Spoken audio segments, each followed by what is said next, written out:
What's up, YouTube? This is Josh Palault, the RuneScape Felon, back again with your very favorite YouTube series, Tales from the Jungle, episode number 3.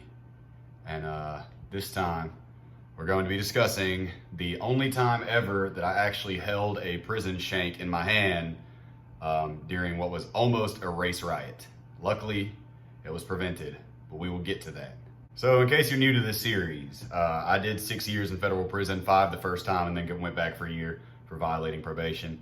In federal prison for transmitting threats to destroy buildings by means of fire and explosives for a prank that I pulled on RuneScape. It wasn't a very tasteful prank, and intervention in my life was definitely warranted and necessary, but the prosecutors went a little bit overboard, to say the least. So this series is where I detail some of the crazier stuff that I saw or was involved in during my time in federal prison. This is episode number 3. So let's get started.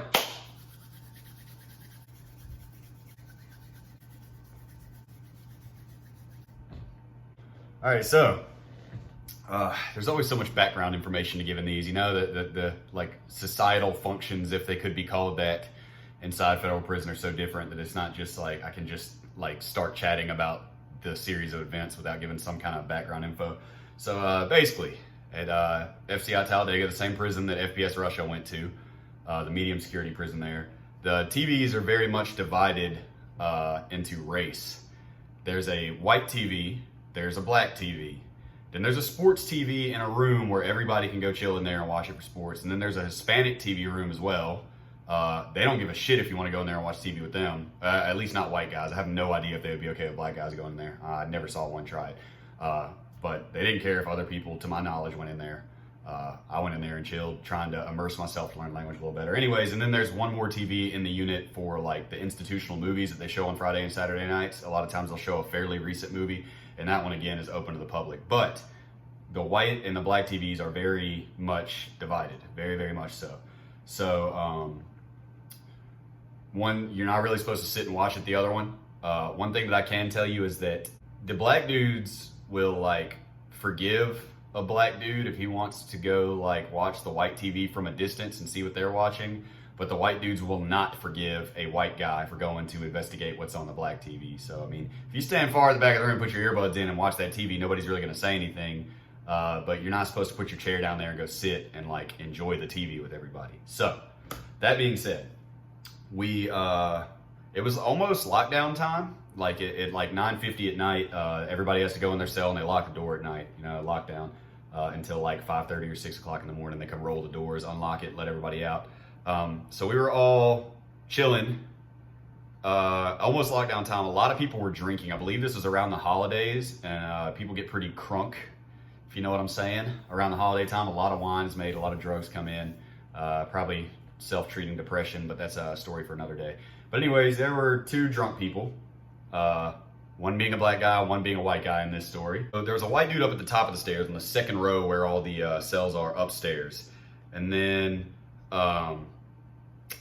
so then the TVs are downstairs, obviously. Well, this black dude was walking past the TV. It was almost lockdown time. People were scattering away. I mean, we had like, it wasn't that close. It was like 30 minutes until lockdown, you know, but people were kind of scattering away from the TV, getting ready to go to bed, getting ice for their bowls and stuff so they can ice their drinks down overnight. And, a black dude was walking by the white TV and there was nobody in front of it watching it, right? Well, there was this white dude that was upstairs at the top and he yelled down to him, and we later found out both of these dudes were drunk, and this was so blown out of proportion and so completely absurd that it just still blows my mind. But anyways, the dude yelled down and told the dude to put it on channel 30 or whatever, right? And so the black dude like shrugged his shoulders, he walked over there and he changed the damn channel on the TV. Let me tell you how fast word got around. I'm talking about every single white dude in there apparently saw it and still told the dude to his left, and that dude told the dude to his left, and before you know it, everybody in there is pissed off because the black dude done touched the white TV. Supremacists aren't supposed to really like handle stuff with other races. They're not supposed to touch them. They're not supposed to take stuff from them. That rule is broken very, very often. It's very picky and choosy, but in this case, they decided not to break the rule, I guess. So next, what we're left with is a bunch of white dudes that are really upset with this black dude for touching the TV. So as you probably know if you watch prison channels, you have shot callers most of the time for gangs and cars and stuff like that. A car being a gang of people that decided they're not officially a gang. We're going to be a gang without tattoos, basically.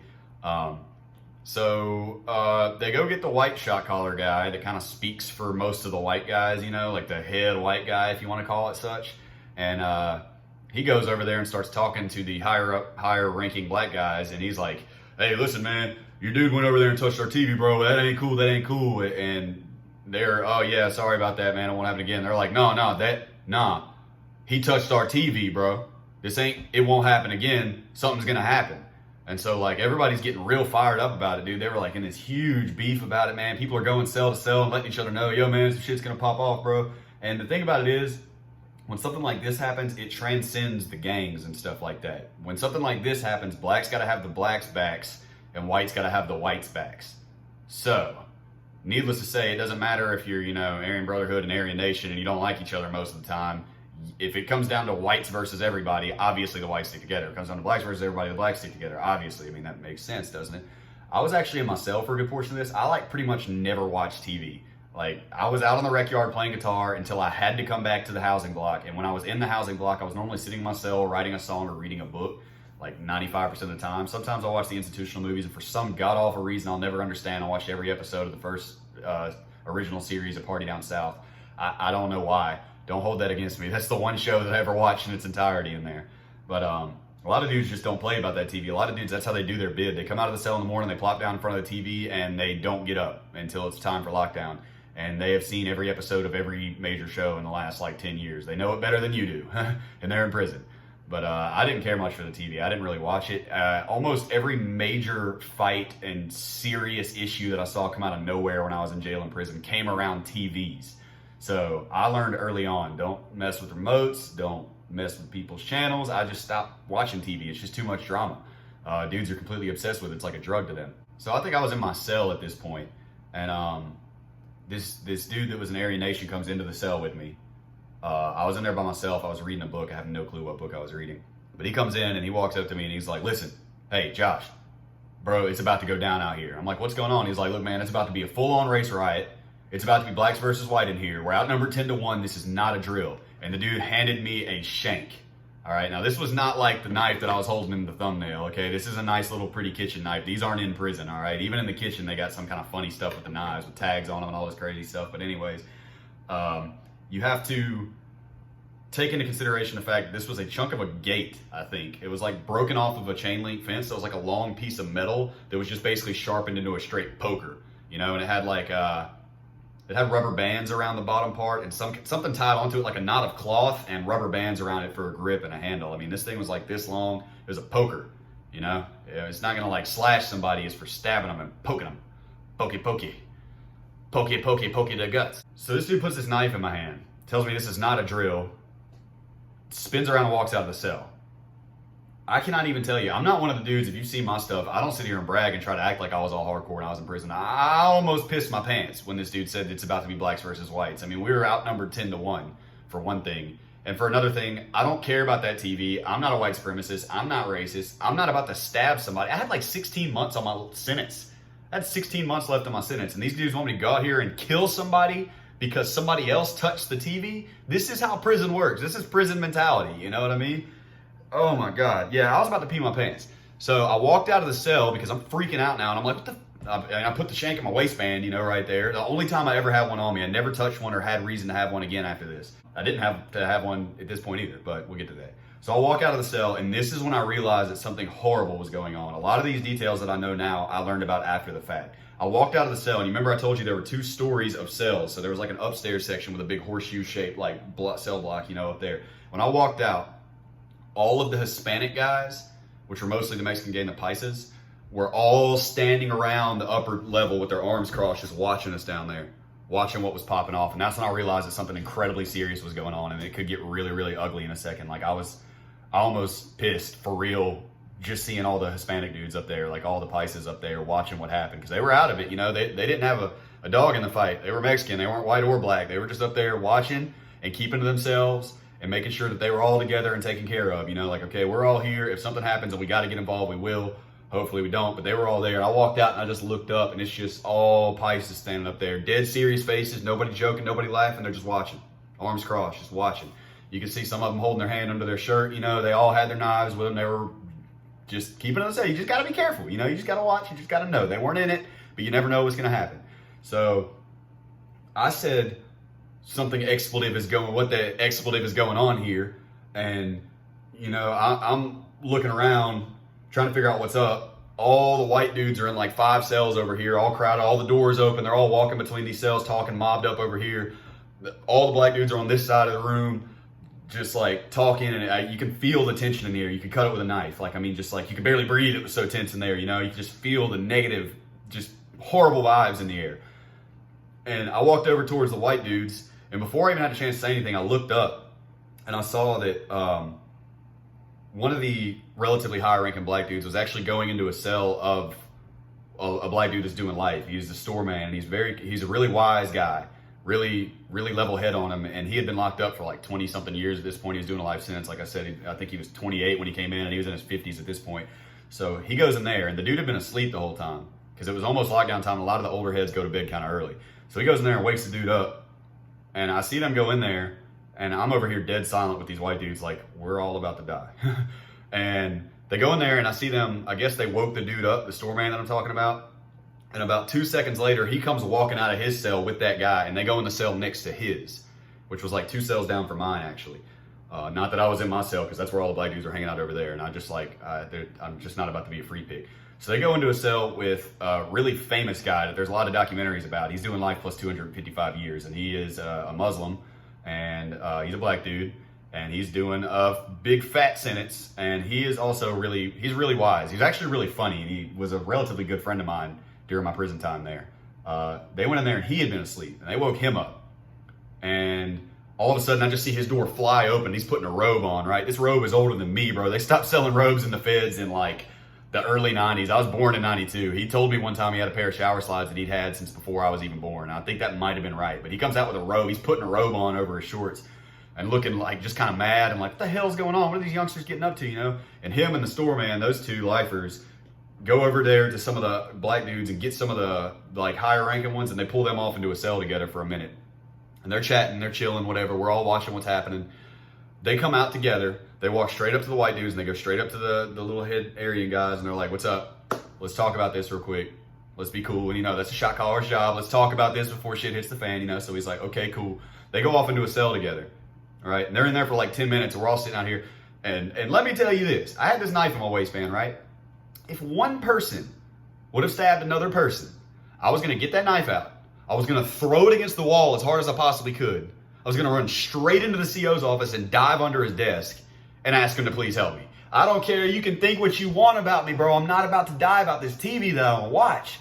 I'm not about to die about this TV. I wouldn't die about it if I did watch it. I got 16 months left on my sentence. Whatever. I got to go stab somebody and get another year, another 10 years, another 15 years. What happens if I hit an artery or something and he dies? I'm doing a life sentence. I got 16 months left or something like that, man. Fuck y'all. Y'all are crazy. I'm not dying about this TV. You can have my white pride, bro. I don't care about it. I don't have it anyways, man. Just a person, bro. Just a human. So anyways, man. So they come out, man. And they look visibly relieved, all right? Especially the white dudes, because we didn't stand a chance if it would have hit the bone. Like if it would have popped off, a lot of people would have died. And nobody ever straight up like got stabbed in front of me while I was there. There were some stabbing and stuff like that. This wasn't a very violent prison, relatively speaking. You know, I mean, there were a lot of fist fights. There were fights every day, but it wasn't a race riot kind of prison. You know, this just got blown way out of proportion. And so they come over, they kind of split off. Black dude goes and they go talk to the black dudes, and the white dude comes over here with us and he says, listen, here's what's going to happen. They're both going up top. So what that means is that the black dude who touched the TV has to pack up all of his stuff and go check himself into the special housing unit, protective custody, the shoe, the hole, the bucket, the side pocket, whatever you want to call it. He's got to go up there, go check himself in, and go sit by himself in a cell for 6 to 8 months until they ship him to another prison. Same thing with the white dude who asked him to change the channel, right? That was the only fair thing that they could think, because the black dude was just like doing the dude a solid. The dude asked him to do him a favor when he changed the channel. He didn't have to do it to begin with. He didn't think it was going to be that big of a deal. It's not worth anybody dying over it, for the love of God. And the white dude was drunk and like did the wrong thing by even starting the whole thing by asking to do. So they just came to the agreement both of these dudes got to go. So the white dude and the black dude packed up their stuff. They dragged it out right before lockdown. They told the CO, our lives are in danger. We need to enter protective custody. They called the compound COs, and they came over and they led him to the shoe, man. They actually ended up letting the black dude come back to the compound a few months after that. This was all kept relatively low key in the prison. I'm not sure that everybody else like knows exactly how close it got that night, but that's the only time I was ever handed a shank while I was. But that's the only time that I was ever handed a shank while I was in there, and I was not about to use it. I've never stabbed anybody. I don't plan on stabbing anybody. I've been in a lot of scraps, not just in prison, but before I went to prison. I don't think I've ever even used a weapon on anybody, man. That's just not my style. It's not, I mean, I think if you're just busting out a weapon on somebody, you're scared of them. In prison, that's not the case. In prison, it's not about honor. It's about doing as much damage as you can to the other person to make a point. So, I mean, but I wasn't about to stab anybody. I can tell you that right now. I was going to cower and hide and beg for my life is what I was about to do, because I was actually in that situation, a real life-threatening situation that I did not want to be in, that I really had no beef in. And luckily for me, I didn't have to prove my cowardice. So of course afterwards, I'm over here like, man, we were about to pop off, bro. we were gonna, I was ready. I was ready, bro. But in reality, I was terrified out of my mind. I wanted to urinate. I probably did urinate and just don't remember it. Probably blacked it out or something. Scared to death. And that's the only time that I ever saw like what I would consider to be an actual real close to the edge, like full on riot situation. I saw times where gangs or cars got into it, but it was never like a race thing. That's the closest that I ever came. And it was close enough for me. I was very scared. But the tension eased up, the dudes went away, everything went back to normal by the next day, and everybody was chilling. But they did let the black dude come back to the compound, but the white dude, I guess it was considered an unforgivable crime, and he ended up transferring to another prison. And, I mean, it sucks for him, dude. Don't ask people to change the TV for you. Anyways. Kind of stupid, right? So, as always, Twitch been going good. Just got back into the YouTube streams. I kind of didn't really stream much last week, and that sucks because I'm trying to do this for a living now, and now, gotta pay bills next month, you know what I mean? So I'll be back streaming a lot, making more videos and stuff like that, man. As always, shout out to the family, man. I got my Twitch. My Twitch is twitch.tv/jpalault. Come check it out. Play a lot of games. I do RuneScape for the most part. My RuneScape name is the RS Felon. I hang out in the Tan CC. I probably put that on the same letters right there, didn't I? Yeah, I did. Okay, well. And I have PayPal. I got Patreon. When I do live streams with YouTube, we got super chats, donation stickers, and all that, man. Thank you guys for the support. I got a baby coming soon. I'm trying to put all the money in saving that I can, and you guys have been helping me a ton. As always, the boys have been helping me out. Dylan and Dixon and Jack Donovan and like just more people than I can even say, okay, have been helping me out an absolute ton, man. So thank you guys very, very much for all the love and support, man. I will be on Twitch plenty this week. I will be on YouTube plenty this week. I'm probably gonna wait till tomorrow to upload this. 6 o'clock p.m. I might go ahead and do this. It's gonna take 2 hours, but I'm not getting a ton of views right now anyway, so it's not gonna make a huge difference. We'll see. Anyways, love you guys, man. Thank you all for the beautiful love and support, and I hope that you enjoyed the third installment of Tales from the Jungle, the Almost Race Riot. Love y'all, man. Much love. Have a beautiful day.